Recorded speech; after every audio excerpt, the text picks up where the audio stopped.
Hello, my name is Jin, and I listened David's Holocaust that is a rap.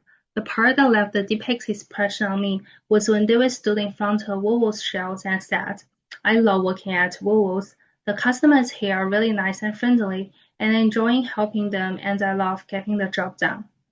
Because he said this was from the bottom of his heart, with a big smile on his face. When I first came to Australia, I also worked at a grocery store, so I know that not all customers were nice.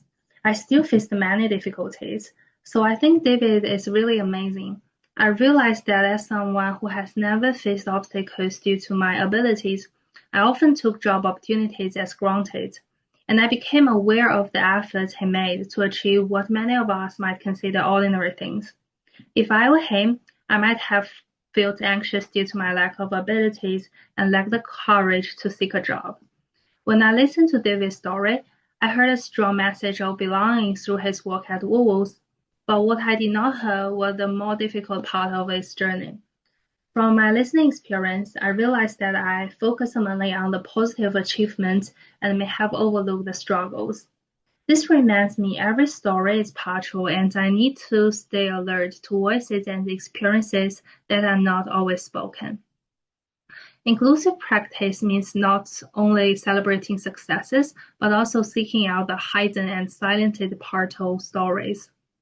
And I think my listening approach can be described as empathetic and reflective in a critical manner. This listening style has greatly influenced my response. I always ask myself, if you were in this situation, how would you like your voice to be heard?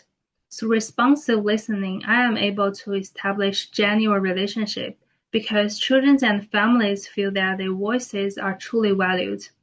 As Westhill and Dick describe, daily interaction can create a sense of security and connection. At the same time, I constantly remind myself not to interact with children based on your assumption about them. Everyone is different, as Malaguzzi reminds us, and children express themselves in hundreds of ways. I should notice their different communication skills so as to truly hear their voices.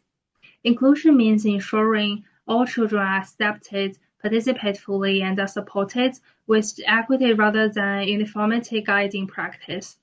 In my previous placement, I also encountered children who needed special attention. They couldn't tell you in language like other children do, but they could use body language. Over time, I was able to understand what they wanted even with just a glance. So I realized that we have established a connection. He was really happy if you could know what he needed because his voice was heard. So about the reflection after listening to David's story. Thank you.